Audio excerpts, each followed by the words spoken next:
So Josh, tell me about your trip to Uganda. Uganda, it was great. It was more of a shorter trip than would be normally, but we packed so much into a short period of time, a few days, and just even getting to the border is really interesting. It's quite a process just even crossing the border. So we picked up this man named, everybody calls him Waswa. I'm not sure what his actual name is, but we do support him. He's a Kenyan preacher, but everybody loves him in Uganda. He goes over the border, and they just say, we want to keep this guy. Please keep sending him. We love his teaching. We love his preaching.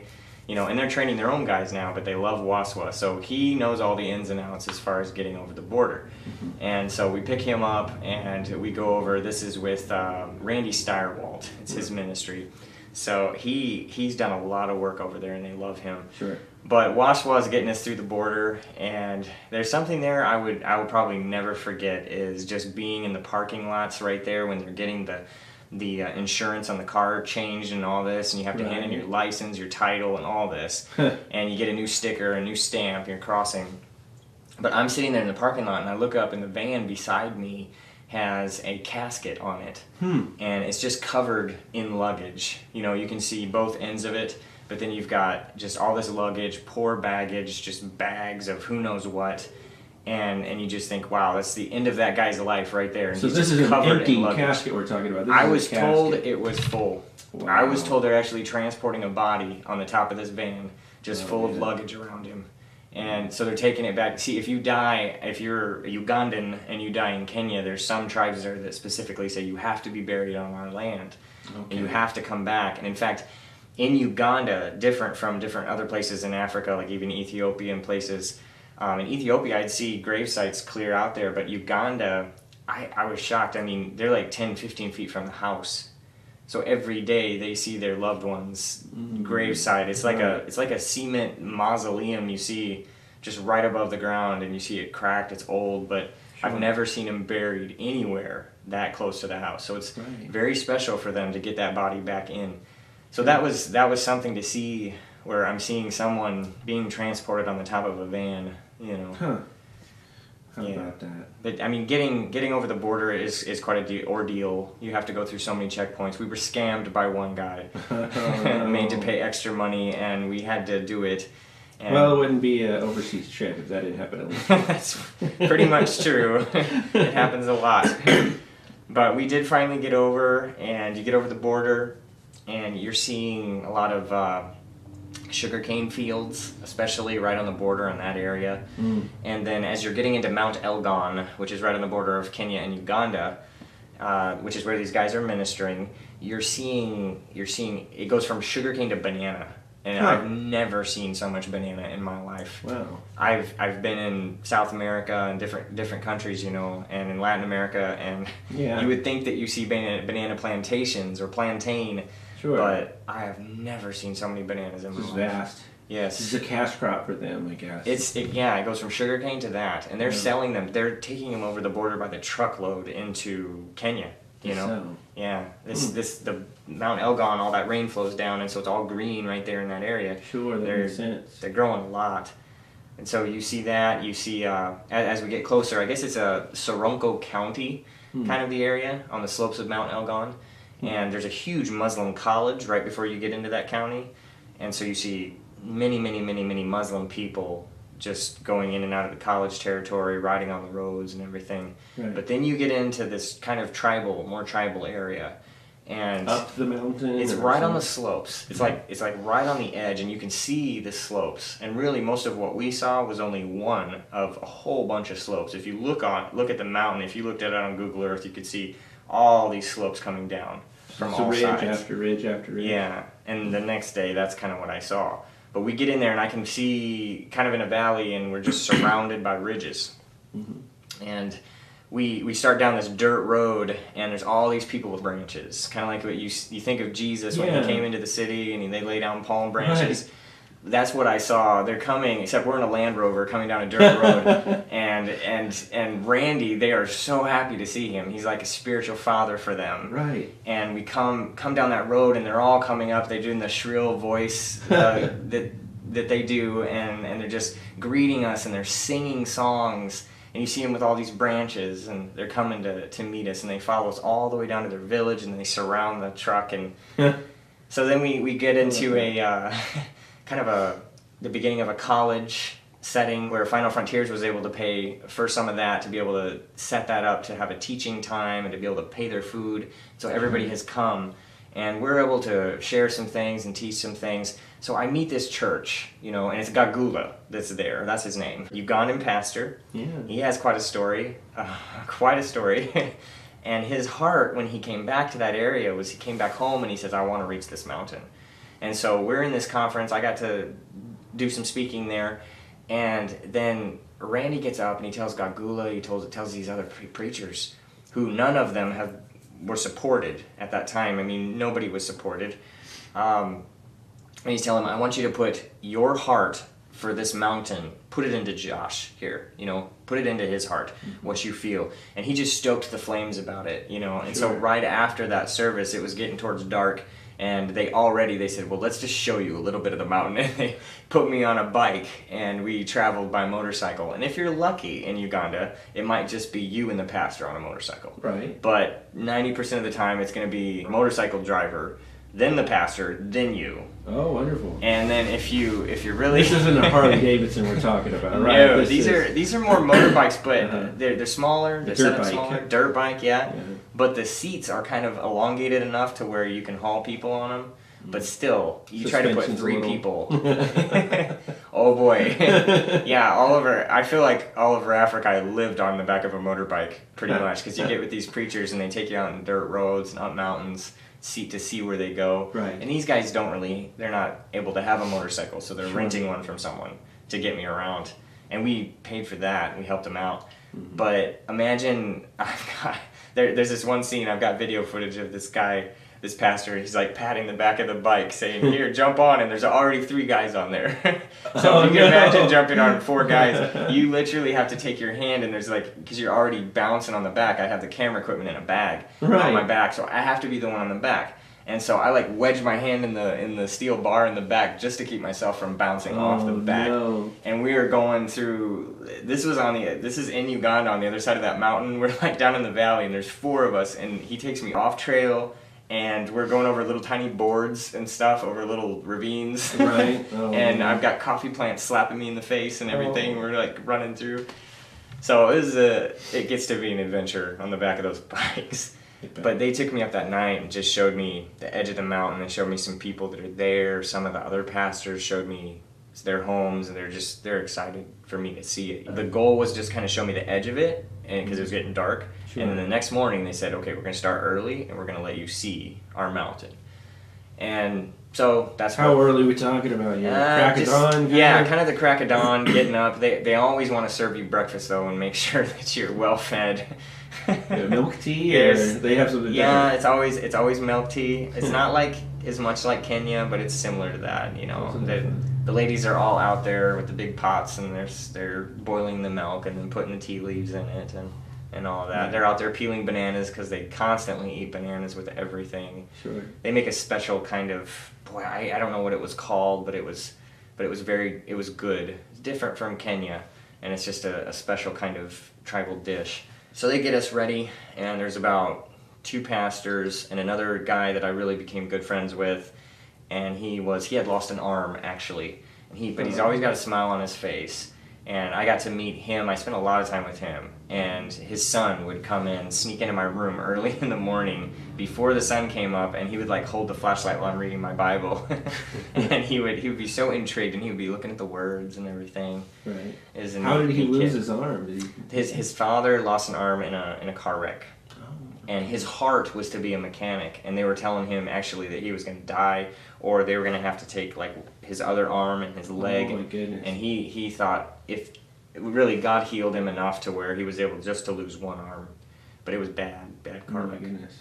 And still make it difficult to be a mechanic. It is. One arm. And with Randy there, he was still jumped on the ball, right on the ball. Just when he's going to leave in the Land Rover, he's checking it all out. He's making sure everything works. He's very knowledgeable. Right. The other pastors is another guy. He's just got a smile on his face all the time, and he's walking right in front of me. Some of these guys are like in their 50s, and they go up this mountain every single day. They haul things up there, and so they're just going up there. Superman for real. Not even breathing heavy, because you're used to it. Their legs are used to it, and it's a good trek. It's a good mountain. And you see other people going up and down with bananas and things like that. Ladies and just the ladies will haul sticks, the big piles of sticks, and the men are usually working the farmland. But here's this guy in front of me, this pastor with a smile on his face, and he's saying, I want to go out to more villages. He says, I want to start another church. So that fire, that passion is there. Yeah, he's right there with me. And James, the other guy that kind of was my main man with me, he showed me his home, he showed me everything when we got to the top. So you get up there, and it's different from the valley, even the mud. They try to build homes, they try to build things, but the rain, if it touches the mud, it just washes it away. The mud is very different, they told me, than in the valley. So they're not able to make real clay that can be cured, and it just falls apart in the rain. The roads are always getting washed out in the rainy season, So they'll take pieces of wood, the trees that they've taken from below, bring it up there somehow, and it's like they stuff mud and they stuff rocks in there. And so all the churches that I had seen, any of them, if they were lucky to have a wall, they were only halfway up, and they just don't have the money to put. Because it's just going to wash out anyway. Yeah. They need corrugated steel, or they need that's what they use for their roof. They need concrete. Yeah, they need something. They've got some ideas, and he showed me some things, some pieces of wood they're hoping to attach so that the rain wouldn't actually touch the mud. So they're experimenting, every year, trying different things to keep it holding up. There's just not enough finances to get material up there, and it's very hard. He gave me crazy stories about hauling generators just so he can preach for the people that sit in their homes, that they can still hear it if they don't have the courage to come. And he's hauled generators over those mountains. He needs something solar powered. Yeah, that would help a lot. There's a lot that he just can't get up the mountain. If they're lucky, they might get a motorcycle up there, but I never saw any. So they're just walking a lot. They're walking. So these guys are covering mile after mile just on foot. And James, the guy that I'm mentioning, is 17 years. He's been there, no support, and he's still starting churches, doing everything he can. So that's representative of a lot of the guys that we support, because we won't even support a guy unless he's already been out there proved himself, and started several churches. And they're going to do it whether we help them or not. Right. That's the because kind of it's caliber. in their heart to do it. Yeah. And these guys, they're not somebody who just started one church and they're a pastor. Yeah. These are guys who have a church planting heart. They are a missionary to that area, And I think that's what makes us most unique, is that's the type of people we focus on. Yeah, it's a good thing to see those guys in action too. Where you think, wow, this is like a missionary from America goes over to start churches. That's exactly what this guy is trying to do, and yet he lives there. He knows the people. They know him. They love him, and he's traveling all over the mountains. They've got miles and miles of territory. This is the neat thing: is you get up there and they say, okay, here's our burden. Mm-hmm. Look down in the valley, and you see just all these houses and villages and everything, all these people living down there, and the thing they kept telling me, these national preachers, they said, our heart cries for these people. Our heart cries. And it's the one thing, I heard it over and over. They showed me one side of the mountain, and they showed me another side, and they say, boy, we're crying for these people. They said, there's witchcraft down in this valley here. James showed me some of his family. And he said, there's so much drunkenness here. They get done with the fields during the day, and they all get together, and they just drink. And there's these steel straws. Everybody's got one, and it's going to one little pot in the middle. Right. And they're drinking and getting drunk. Oh, no. And he said, these are my family. He's standing there. The hard-earned money. Yeah. And lives. And it's how the day ends. Yeah. He grew up in that. And now he's changed. They all know here he's the preacher now. Yeah. And he tries to witness to his people. Yeah. They expect him, any money that he does have, they know he's the preacher. So he's helping people that are lame. He showed me a lady with a broken hip. He's trying to help her out. There's a guy with malaria. He went down in the valley, contracted it, came back up, and now they're trying to help him, and get him pills and things like that. So his money you know, it's hard for him to save money. He's living in a very poor house. Yeah. He showed me his house. He showed me, here's my bed. So his heart's really for his people. It really is, yeah. And his whole family lives around that area. But you get to the top and they say not only is it just this valley, but ridge after ridge after ridge. And so there's like 4 ridges. Mm-hmm. And how do you even... So you've got people living on this mountain and in the valley. Yeah. And then another mountaintop and then another valley. Yeah, he says if you hike down, you get up to that next mountain. They wanted to take me to the next mountain and we didn't have time. He said you get up there and you look out and you see another mountain. And you get up to that mountain, you'll see another mountain. It's all the way around Mount Elgon like that. Right. I've looked at it. It's so much need. But these guys, they took me down in that next valley. And there's all these children there. In some parts of Africa, even when I was in Nanyuki area, the kids would come up and like touch my skin, you know, because they'd never really seen too much of a white person. But there's kids down in that valley, they would come up and they would be afraid and they would just tap my skin to see if I was real. And they may have seen a picture of a white person, sure, but he said there's never a white person has never been in this valley. Right. That's what he said. They've never come here. And so they were so excited to have me there. They wanted to show me the poverty on the mountain and in the valley. You get down there and you're in this gigantic rut that's got huge stone cliffs on either side. And so to get out, you got to go miles down. Right. And so here we are in this little school, and all these kids are running up, and they're tapping me, and they're so excited. They're just going crazy. And they had all 3 of us give kind of a message. And so I got to preach the gospel in this little school. And what they told me is they said these kids, they've never seen a white guy, so they're going to go home. They're going to tell their parents this story. You know, they're going to tell them everything they learned. They said they will not forget what was said here today. So you think about the impact that you have on a place like that, where they said somebody like you's never been here before. It was pretty special. Wow. He said they will not forget. No pressure. Yeah. But it's neat to be in a place like that for the first time for you, you know, for them. Yeah. So we traveled down this valley. This is the place where there's 4 on a motorcycle, and we get to this other guy. I mentioned the other guy earlier where he's always got a smile on his face and he says, I want to plant more churches. Well, we got closer. We got to go to his house and his church. And we get there and they've been telling me, look, it's so hard for us to travel. We have to do it just by foot because when the rains come, it's terrible. And I got a taste of that. We get into this church and he's got no walls. And you get in, and he's only got 20% of the roof done. Is this like a thatch roof or metal? It was metal roof, but he's only got 20% done. So it's just a little patch, and we just kind of had church under that patch. And you could see storm clouds in the distance coming over the next ridge. Right. And eventually the wind picks up and everything, and the parents are watching, and they're having me preach something to them. And so we're sitting under there, and it feels like suddenly, just out of the blue, it sounded like hail just hit that part of the roof. There's this little part of the roof over us. And so I'm still speaking and everything to him, and it got so bad that eventually, suddenly the parents are saying something in their language and telling the kids to just run to the house. Get out of here. And the parents stayed. And so I was trying to I didn't know if they wanted me to keep going, what they wanted me to do. And it's all being translated. And so we're sitting there, and eventually the rain just starts coming in, and the rain just pelted my back because I'm on the edge. Uh-huh. And so we all just got ran out of there, and it was a huge thunderstorm comes in, and the trees are shaking and everything. And so I found out what it's like, because right after that, everything's mud. So everything turns to soup. And so we were stuck in the house for a while, and then went up to see his house. And then we decided, we got to find a motorbike. We got to figure out a way to get out because it's getting darker. And so we walked our way out, you know, through the muddy streets and all that until we could finally find a motorcycle.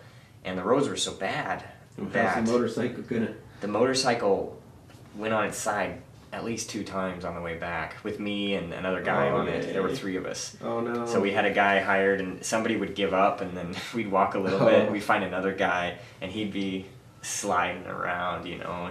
Then he'd tip over and lose his sandal in the mud. Sounds like he needs like a 4-wheeler or something to get up there. You know, that would be good. That would really be good for those guys. Might get stuck, but at least you won't fall over. It'd be nice. It'd be nice not to tip over. So you experience a lot there on those roads. Yeah. And now I see how bad it can actually get. So Waspa comes in and spends time with them. And I don't know how often it is, if it's once a month now, because Gagula is training his own guys. Right. And so he'll say, 3 years we train these guys and we send them to the mountain. So I have a video that I've been able to get done that we're using that kind of shows their burden for that, and you actually see him on there, and he says, we train these men for 3 years to send them to the top of that mountain. So that'll be something neat for people to be able to see. Yeah, there's also these, which we're going to try to get these guys supported now. And so, like the card like this is James right here. And this is the guy that was with me so much. This is a guy that is not supported. And here's this guy that was the guy who's smiling all the time.